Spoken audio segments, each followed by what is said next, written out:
Welcome to the HealthLinks podcast, presented by the HealthLinks family of services. I'm your host, DJ Thatcher, and our mission here is to engage in conversations about the health and medical landscape of South Carolina so that we're all better informed. As a reminder, our podcasts are all video-based as well, so tune in. You can see our guests and any other video or pictures that are included as well. The focus of this podcast is on an area that is ever changing and ever growing in the medical field, and that is the emergency medical services, or EMS sector, the 911 paramedic teams. And we're joined today by two leaders of Charleston County EMS. It's David Abrams, the chief of EMS, and Dr. Matt Blue, the medical director of Charleston County EMS. Gentlemen, welcome to the HealthLinks podcast. DJ, for having us. Absolutely, our honor. Now, as a matter of a disclaimer, I am also a paramedic and a registered nurse, and I do work part-time with Charleston County. So these gentlemen are actually my bosses. So bosses, welcome to the podcast.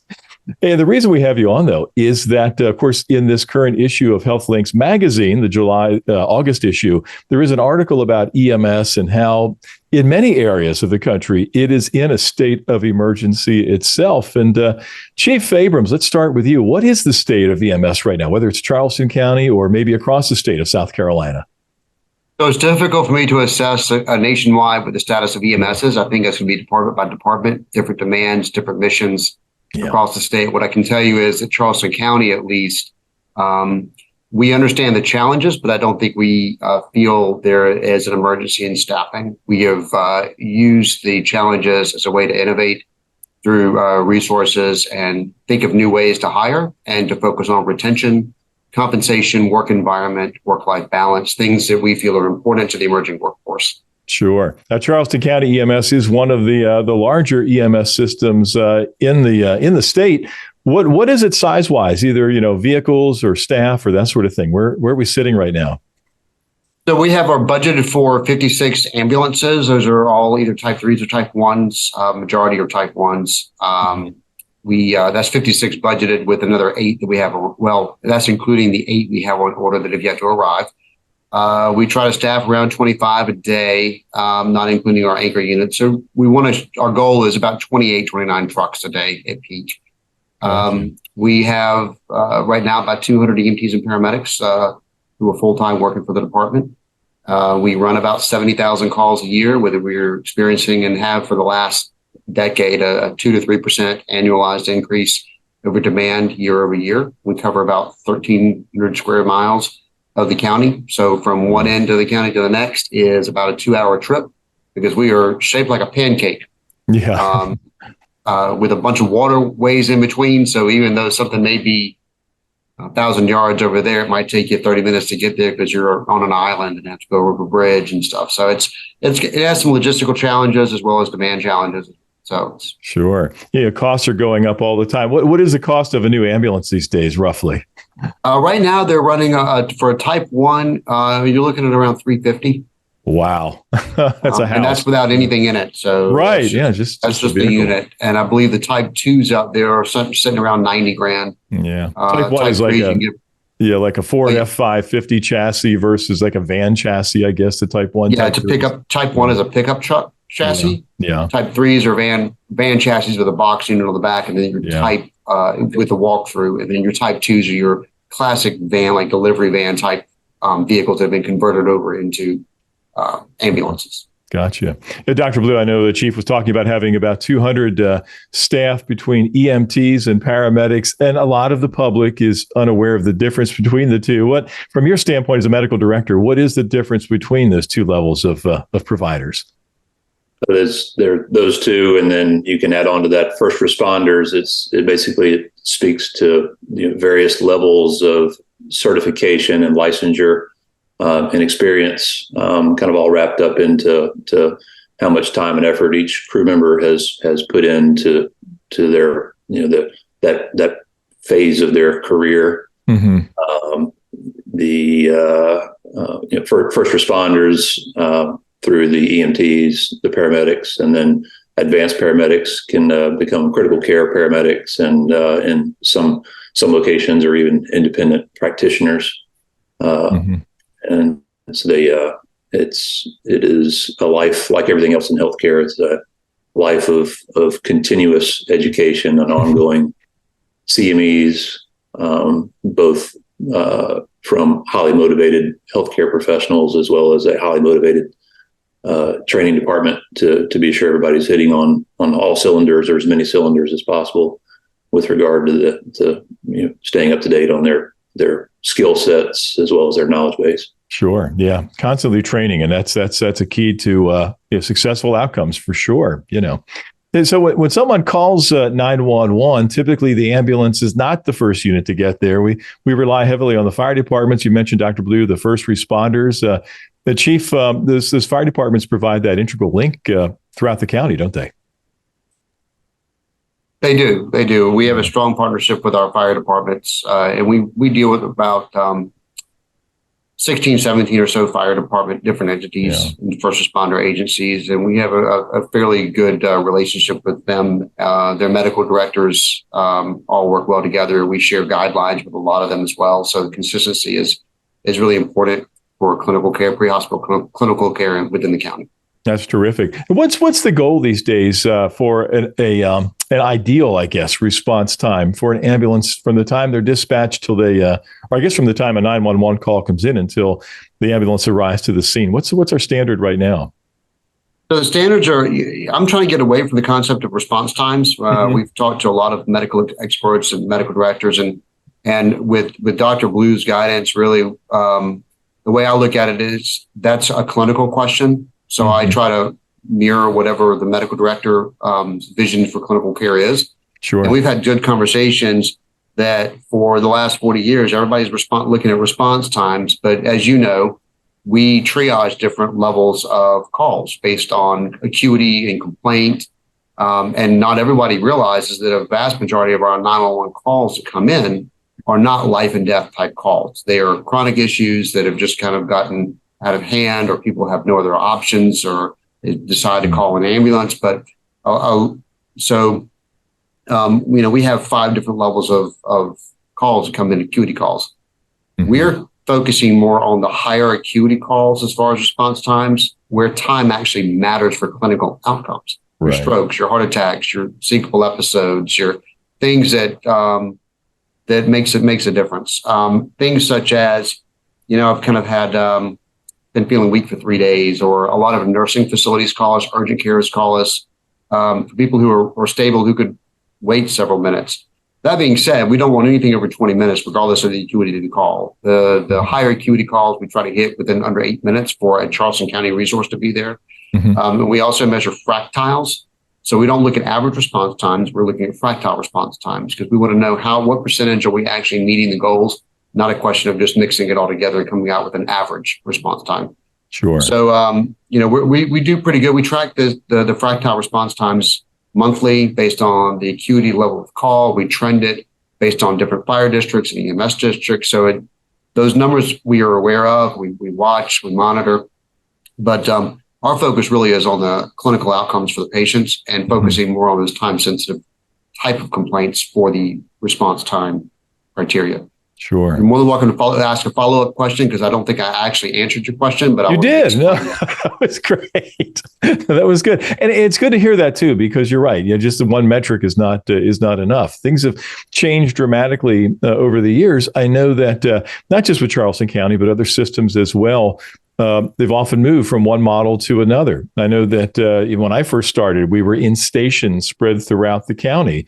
And now we do have some stations that are staffed 24 hours a day, but for the most part, at least in Charleston County and a few other counties in the state, the units all deploy from a central location, and those units are being moved around throughout a shift. Is that correct? That is correct. And what I want to, it's interesting. I've had conversations with other EMS departments, and what I've heard is, people will talk about system status management, which is basically the units are always moving around the county and such. They say it's rough on the employees, rough on the ambulances, as opposed to a station-based model where the crews are sitting there at the station waiting on calls. They get a call and they go back to that same station. And unfortunately, even people within the industry talk about this dichotomy of systems, not realizing that it really is just one system. They're both the same thing. And it's just a question of how the managers decide to implement them. For instance, for us, we've reduced, when I first got here, we had a full system status management. We've gotten from 70 posting locations down to 22 posting locations. All the posting locations are at our EMS stations anyway, so it's really the same thing. We have a couple of areas if we get really low on ambulances where the crews will go post, but they can still go within an EMS district. So they may have, 30 square miles of which they can go into. They just need to be somewhere in the district. That's exactly the same thing we did 30 years ago, except the only difference between going central deployment or station-based deployment is where the crews do shift change. And we ran numbers quite a bit, and crews were complaining because they were getting off late. So the crews, when they were doing station-based, the oncoming crew would be sitting at the station with no ambulance. The offgoing crew couldn't get back because of our call volume was so much. So they were getting held 3-4 hours. So we were paying 2 people, and they were all frustrated. Right. Now, with everybody doing central deployment, you're not relying on someone else to go home, and you're not relying on someone else to go in service. So it's better for the system because we get more ambulances when we are busy, and it's better for the employees because we can knock them out of service because we have other units actually coming up. So it's been a win-win for the crews. That's good. And also, they all have one location to go to, so they can plan where they want to go. Otherwise, I said it's a 2-hour stretch around our county. So if you're assigned now to an ambulance that is on the opposite end of the county, you have an hour plus transit time in your private car spending fuel. So it's better predictability for the crews too. Yeah, that's very innovative, and you certainly have done that. Dr. Blue, you spoke earlier about the difference between EMTs and paramedics, and I know that we have some units that are staffed with EMTs. It's a basic life support ambulance, and others that have a paramedic and an EMT, or maybe occasionally 2 paramedics. How is that working out, or how do we determine which ambulance goes to what type of call? The response package is queued based on a lot of work that we put into looking at each different type of call, whether it was medical or traumatic, based on and the acuity of such a call.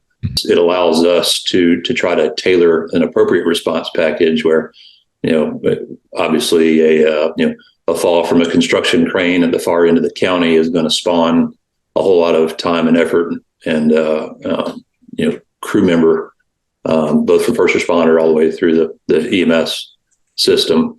On the flip side, if somebody complains of stubbing their toe a week ago and somehow they filtered into the 911 system, we're fairly certain we don't need to deploy a first responder fire truck from the nearest station in addition to a fleet of paramedics. The ability to modify and calibrate, recalculate, and massage those response packages has been a blessing during a local, state, and national shortage of first responder candidates. Sure.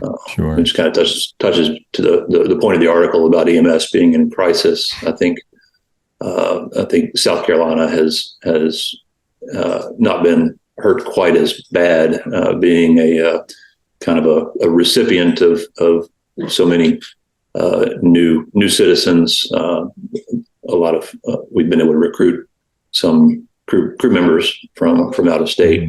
Mm-hmm. The local trials and tribulations that we've had have been well managed by Chief Abrams and the rest of the command staff to help keep everybody on the same page. Sure. To maximize our staffing numbers when we can, and by having a BLS and ALS response package or hybrid between the two, we're able to most effectively manage the calls that we're getting with the appropriate personnel. Good. Well, it's good to hear that South Carolina has not been affected like so many other areas. Yeah, I'm one of those as well that moved here from out of state because it is an attractive place. Staffing is still an issue, though. I know, Chief, one of the things that you've done recently, and I think some other systems have done this as well, is to run an academy for emergency medical technicians. That's basically taking someone with no experience, is that right, off the street and bringing them on board and paying them to go through the training. What's the length of time for that, or how's that working out? Yeah. So we've invested a lot of time and energy into this, what we think is a very worthy program. First, it gets us it allows people who have an interest in EMS or the medical field to have an entry point to come in. Traditionally, people have had to, on their own time and their own dime, go to EMT school or whatnot, on top of their other jobs. So what we've done is we said we want to make us your job. And so we've hired them as students. We think that helps not just within the numbers of our EMTs and providing an opportunity for our community and community involvement and engagement, but also helps with our diversity as well. We're trying to offer opportunities from everybody from various backgrounds and opportunities to actually have a way to not just get into the medical field, but also to serve within their county government, which is really big on, at least Charleston County government is really big on community involvement, community engagement, and really running a county that's reflective of its citizens. Wow, that's good. That's good. I know another initiative recently is the introduction of some paramedics that have a little bit different accent than what we're used to. Is that correct? We've recruited some paramedics from Australia. And how did that come to be, and how's that working out? Yeah, I'm really proud about this program. This is something that I know some agencies have done around the country, kind of ad hoc. I'm really excited that our South Carolina EMS Association, which I think is one of the best in the country, advocating for EMS interest in this state, kind of spearheaded this program. They approached us, knowing that we had the interest and the funding, and quite frankly, I think the innovation in mind to engage and kind of demonstrate this program. So we spent about a good year developing it, figuring out different visas. Previously, we looked at other countries, but then we kind of came back down to Australia, realizing that they have a very unique visa with a 2 or 3 week turnaround time from application, which is unique to Australia. Australia, as you well know, has, or you may not know, your listeners may not know, Australia has about 19 universities where they crank out a lot of paramedics, more than they have jobs for in that country. So currently, Australian medics to get experience are going to New Zealand and the UK and other countries already. So we just kind of tapped into that, engaged with a company out of Australia, Australian Medical Recruiting, to assist with identifying candidates and going through the process and filing paperwork and arranging transportation over here. So for us, from my perspective, they have a different accent. But when it comes to employees, we hire them, we give them an offer letter, and we don't do anything involved with that except just pay that AMR, the Australian Medical Recruitment, and they show up like any other employee day one. We just had our first 6 cohort go through the process, and I'm proud to say that last week and this week they are all getting their South Carolina reciprocity. So we had to work with the state as well on converting their credentials and making sure they were up with making sure that their Australian information and documents and such can translate over to the United States as well as South Carolina. Wow, certification. So it's been exciting. Fascinating. Yeah, really fascinating. Yeah, to think about that. Dr. Blue, as a medical director, ultimately, obviously, all patient care falls under your purview and your license and so forth. Is there an issue with paramedics who work in other countries or from other countries, or is EMS similar in most areas? I think on the contrary, they have actually brought a kind of a fresh perspective and some interesting new ideas that have been refreshing for the crews that have been here for several months or several decades. There's been a fantastic reception, I think, by their new coworkers, and then the emergency room personnel and the other first responders that they're rubbing elbows with and doing compressions with in the field. They operate under the exact same clinical operating guidelines that everybody else in Charleston County operates under. Several of them have advanced degrees and have perhaps an even higher up perspective on the healthcare from cradle to grave and from medical through trauma. It's been a pleasure chatting with them and helping get them up and running. But no, they have been taking great care of patients since day one as they were not adopted by us, but were invited by us and have Sure. Have been the trailblazers for what we think is going to be a lot more of them coming to town. That's good. Well, good. Well, thank you. Thank you for that. Yeah. Of course, you're an emergency physician. One of the things that, at least those of us who geek out on this and we see in the news throughout the country, one of the biggest issues with EMS is the turnover or the extended turnover of paramedics taking a patient to a hospital, then waiting for an available bed or an available nurse to take the patient. How has that been in the Charleston region or maybe the South Carolina region? Big issue or not so much? I think any minute where a crew is sitting inside an emergency room waiting to transfer care of that patient is another minute that they're not back on the street waiting for the next call. Sure. We could spend a whole lot more than the time allotted on a podcast to talk about the trials and tribulations of the day-to-day operations and the staffing needs on a rapidly growing county and a rapidly aging population with ever increasing expectations about what first responders should and could do. You're talking about a face-to-face interaction on a crew member level with a hospital employee who is also overwhelmed and outnumbered. Being an ER doctor in Charleston for almost 25 years now, I can tell you that the same stressors and time constraints and burden on healthcare system that you see from EMS services across the country is echoed by that's going on in the emergency rooms with staffing shortages and patient volumes through the roof with the attendant expectations and needs of the same patient population.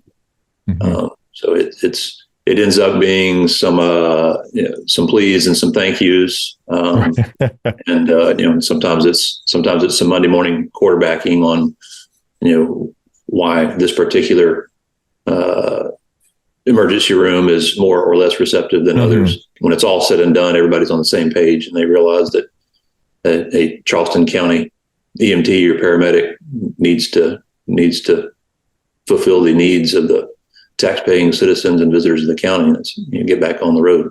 Well, as a provider myself, I can attest to the fact there's great camaraderie among the crews and also between the crews and the hospitals and everyone else, and that's a real blessing for sure.